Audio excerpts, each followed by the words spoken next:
एक समय जब माता पार्वती मानसरोवर में स्नान कर रही थी, तब उन्होंने स्नान स्थल पर कोई ना आ सके, इस हेतु अपनी माया से गणेश जी को जन्म देकर बाल गणेश को पहरा देने के लिए नृत्य कर दिया।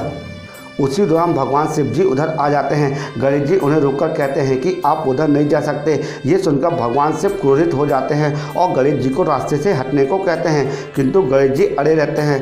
तब दोनों में युद्ध हो जाता है। युद्ध के दौरान क्रोधित होकर शिव जी बाल गणेश जी का सिर धड़ से अलग कर देते हैं। शिव जी के इस कृत्य का जब पार्वती जी को पता चलता है तो वो विलाप और क्रोध में प्रलय का सृजन करते हुए कहती हैं कि तुमने मेरे पुत्र को मार डाला है। माता का रौद्र रूप देखकर शिव एक हाथी का सिर गणेश के धड़ से जोड़कर गणेश जी को पुनः जीवित कर देते हैं। तभी से भगवान गणेश को गजानन गणेश कहा जाने लगा। पूर्व काल में पार्वती देवी को देवताओं ने अमृत से तैयार किया हुआ एक दिव्य मोदक दिया। मोदक देखकर दोनों बालक कार्तिक की तरह गणेश माता से मांगने लगे।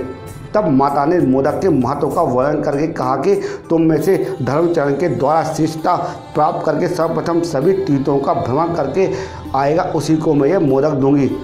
माता की ऐसी बात सुनकर कार्तिकी ने मयूर पर आरूढ़ होकर मुहूर्त भर में ही सब तीर्थों का स्नान कर लिया। उधर गणेश जी का वाहन मूषक होने के कारण वे तीर्थ भ्रमण में असमर्थ थे।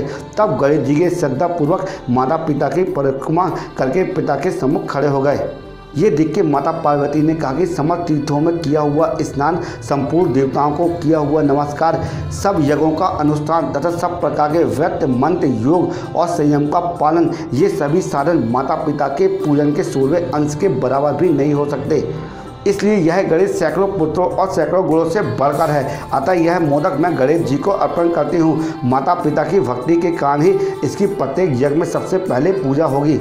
दोस्तों, इस कहानी से हमें ये शिक्षा मिलती है कि इस संसार में साक्षात अगर देवी देवता हैं तो वो हैं हमारे माता पिता। उनकी पूजा कीजिए, उनकी आराधना कीजिए, उनका कहना मानिए, वो जैसा बोलते हैं वैसा कीजिए, क्योंकि वो आपके भले के लिए ही सोचते हैं। अगर आपको हमारा वीडियो अच्छा लगा हो तो इसी वक्त कमेंट बॉक्स में जय श्री गणेश जरूर लिखना, और हो सके तो हमारे यूट्यूब चैनल को सब्सक्राइब भी कर लीजिए और बेल आइकन घंटे को भी प्रेस कर दीजिए, क्योंकि इसी तरह यूजफुल कंटेंट हम प्रतिदिन आपके लिए बनाते रहते हैं। जय श्री गणेश।